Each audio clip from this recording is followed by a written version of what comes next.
नमस्कार मित्रों, आज के व्याख्यान विस्मृत कहानीकार शिवरानी देवी भाग 8 में आपका स्वागत है। अपने पिछले वक्तव्य में हमने कौमुदी कहानी संग्रह में संकलित उनकी कुछ कहानियों पर विस्तार से चर्चा की थी। उस चर्चा में अंतिम कहानी थी हत्या, जिसमें सामंती सोच किस प्रकार से परिवार और समाज पर हावी होती है, जहाँ पर बहू को मानवी ना मानकर केवल पुरुष अगर घर में है तो उस पर पूरा का पूरा ध्यान केंद्रित रखा जाता है। इस पर बात की गई थी। आज हम उनकी अन्य कहानियों पर बात करेंगे, जिसमें सबसे पहले कहानी है सिंदूर की रक्षा। इस कहानी में लेखिका ने हिंदू मुस्लिम द्वेष भावना को अपनी कहानी का आधार बनाया है। पितृसत्तात्मक समाज में स्त्री को निरंतर हाशिए पर रखा जाता है। वो क्या चाहती है, उसकी आशाएं क्या हैं, आकांक्षाएं क्या हैं, सपने क्या हैं, इसे वह नहीं पुरुष निर्धारित करता है। जन्म से लेकर मृत्यु तक वह पुरुष द्वारा निर्धारित किए गए नियमों का पालन करती है। पुरुष द्वारा किए गए अपराध का दंड भी उस परिवार की महिला को ही भुगतना पड़ता है, जैसे वो ही हर कार्य के लिए उत्तरदायी हो। इतना ही नहीं, अभद्र व्यवहार के साथ साथ भाषा में भी महिला संबंधी अपमान सूचक शब्दों का प्रयोग करके पुरुष सत्तात्मक समाज में पुरुष अपने सिर को ऊंचा करके चलना अपना सौभाग्य मानते हैं, अपना विजय मानते हैं।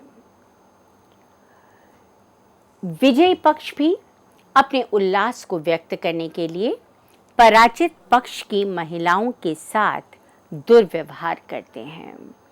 जब समाज में इस तरह से विभाजक रेखा खिंच जाती है तो ये समझ नहीं आता कि गाड़ी के दो पहियों के समान जब स्त्री और पुरुष को रखा जाता है कि उनके सहयोग से जीवन चलेता है या जीवन विकसित होता है, तो एक को इतना हाशिए पे रखने की क्या आवश्यकता है। धर्म व्यक्तियों के मन में भेद उत्पन्न करता है।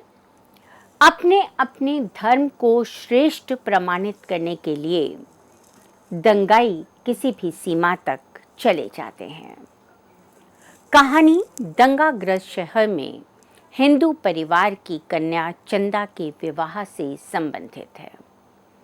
विवाह की तैयारियां जोर शोर से चल रही हैं, किंतु मुसलमानों और हिंदुओं के वाद विवाद निरंतर बढ़ता चला जाता है।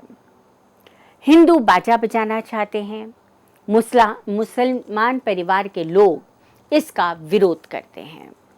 दोनों पक्ष एक दूसरे को मारने के लिए आगे आने लगते हैं।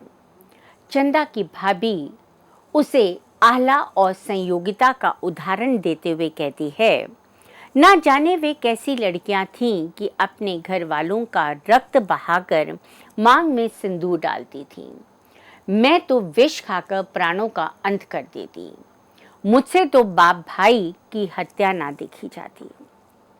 चंदा भाभी के व्यंग्यबाणों को पूरी तरह से समझती है।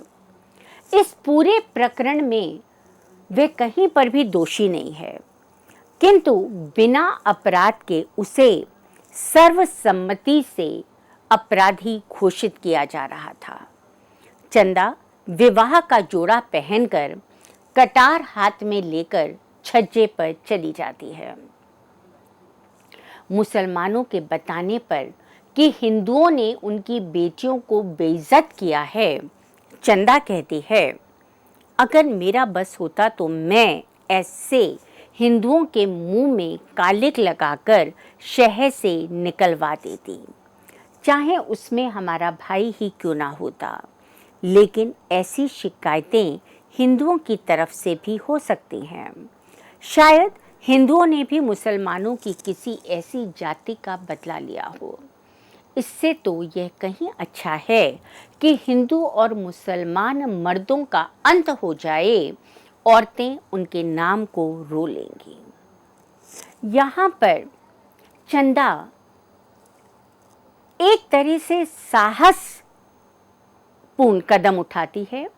वो दोनों पक्षों को ये समझाने का प्रयास करती है कि बात हिंदू या मुसलमान की नहीं है, बात हमारे विचारों की है, हमारी सोच की है कि अगर हम एक पक्ष के साथ बुरा आचरण करेंगे तो दूसरा पक्ष भी तो हमारे से बदला लेगा, हमसे गलत बोलेगा।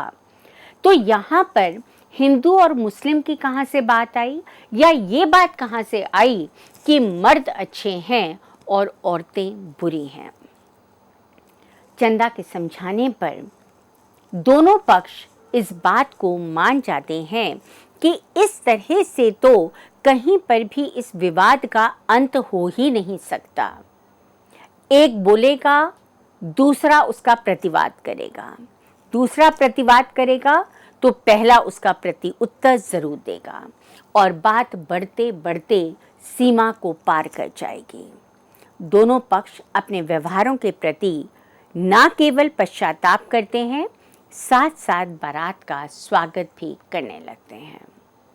शिवरानी देवी की नायिकाएं भाग्य या परिस्थिति का रोना नहीं रोती, अपितु सक्रियता के साथ उनसे मुकाबला करती हैं, समस्या का समाधान निकालने का प्रयास करती हैं।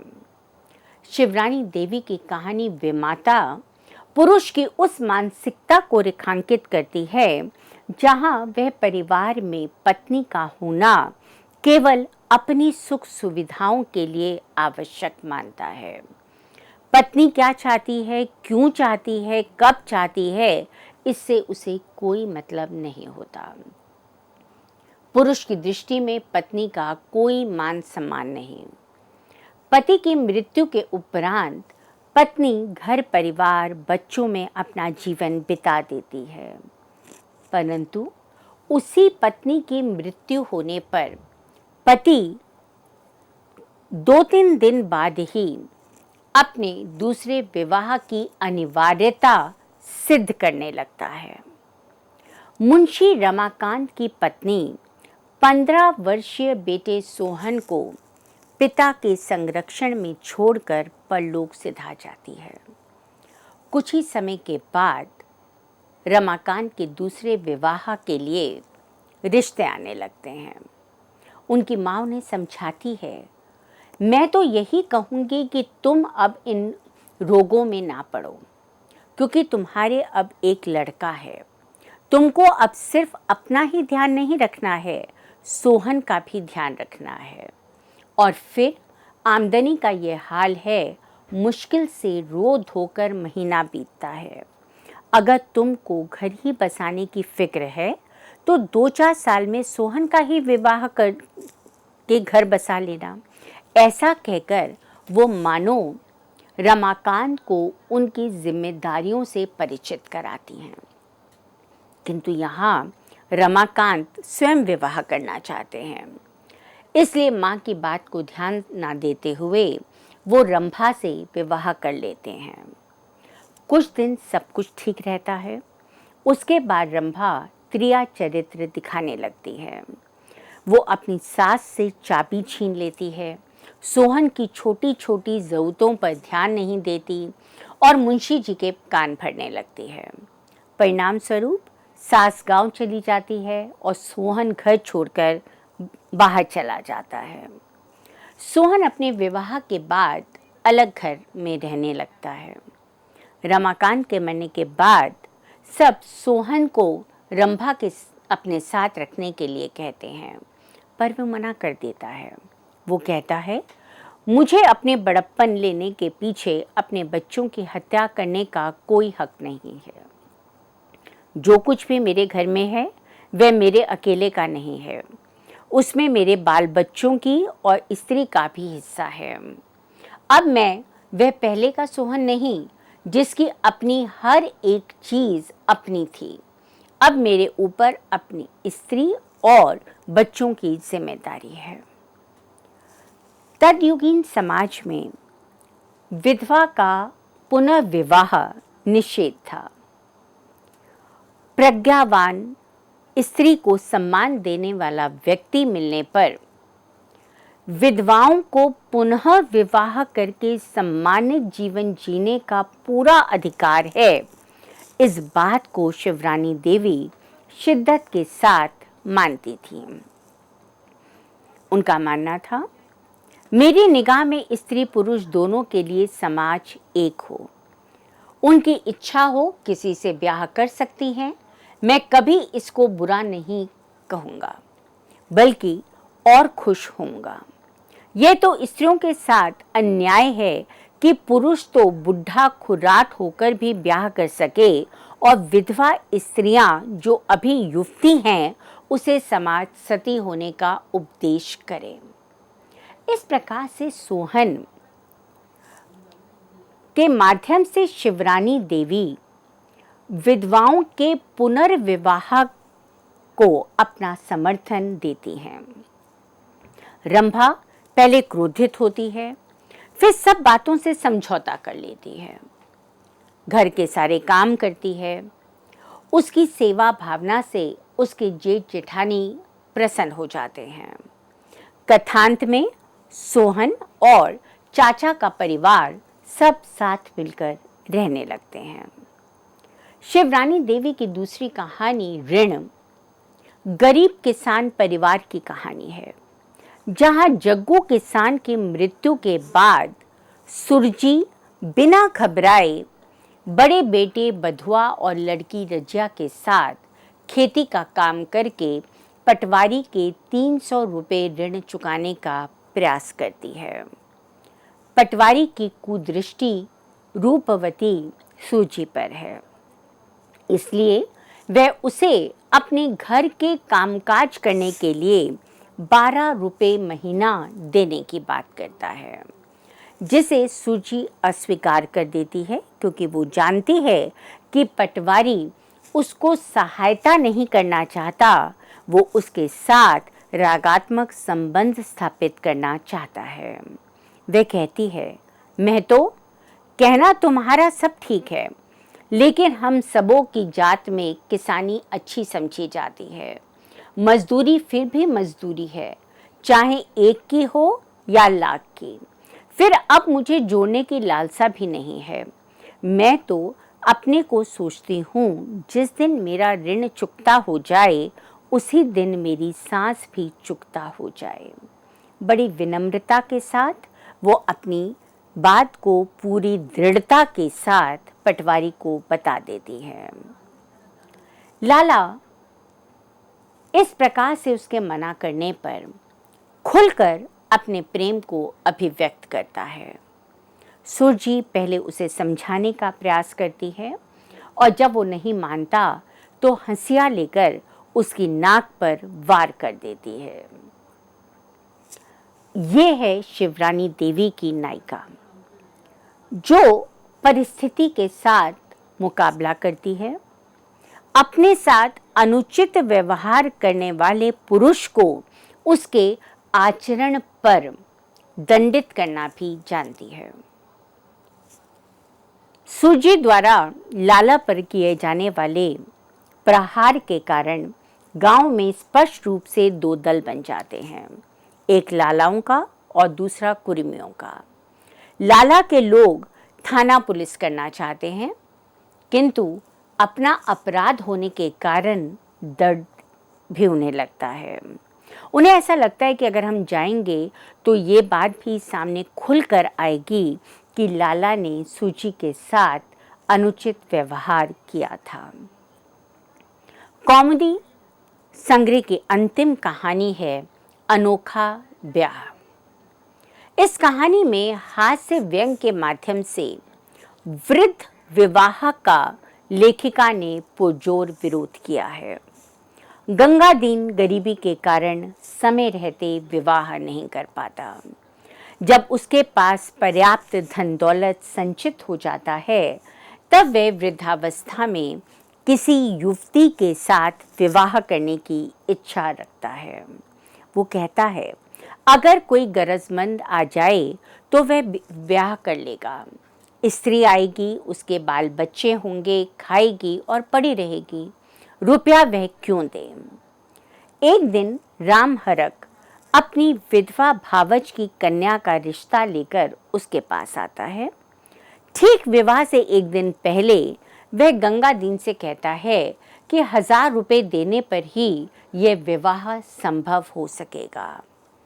गंगादीन सोचता है कि इतना पैसा लेकर वह क्या करेगा, इसलिए राम हरक को पैसा देना स्वीकार कर लेता है, उसे 1000 रुपए दे देता है। किंतु सच्चाई तो ये थी कि शादी की कोई भी व्यवस्था उसकी भावज ने नहीं की थी। राम हरक ने गंगादीन को केवल गांव का नाम बताया था और किसी भी चीज से वह अनभिज्ञ था। उसने अपना नाम भी उसे गलत बताया था। वस्तुतः वह गंगादीन को बुढ़ापे में शादी करने का सबक सिखाना चाहते थे। लेखिका ने लिखा है, बारात किसी के दरवाजे ना जाएगी, साला दूल्हा बना बाजे गाजे के साथ गांव में घूमता रहेगा। उसको ब्याह की चाह है, उसका अच्छा मजा पाएगा।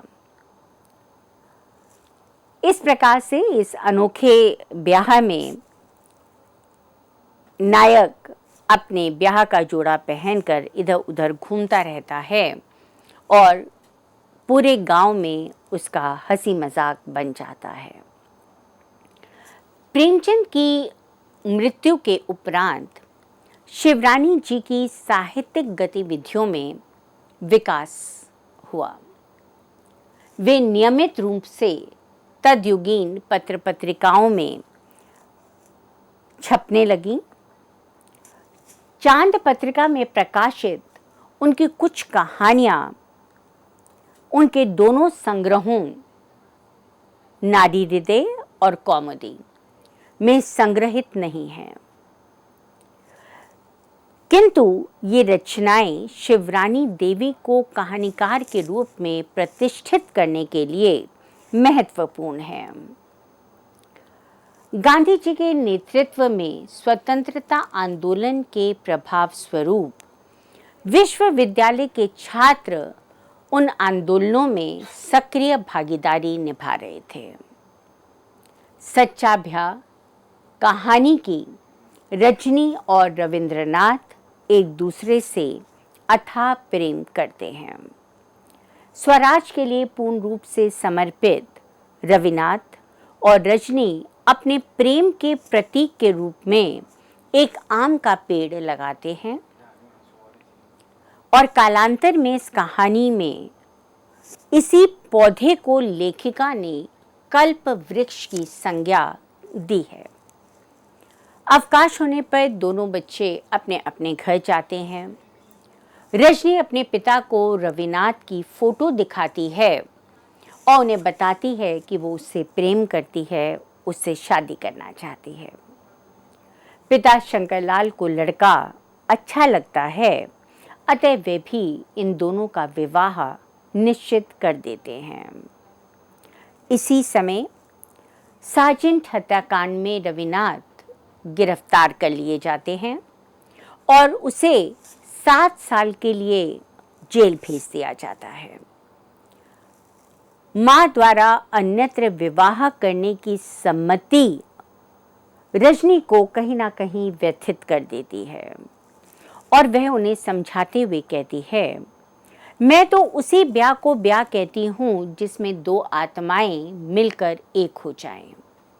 रात दिन पास न रहते हुए भी आत्माएं एक साथ रहें और दुनिया की सब विभूतियां उनके सामने फीकी पड़ जाएं। वही तो ब्याह ब्याह है। मुझे तो ब्याह भोग की चीज समझते हुए एक ठेस सी लगती है। रजनी गांधी जी द्वारा अनुमोदित देश प्रेम के कार्यों में अपना जीवन लगा देती है।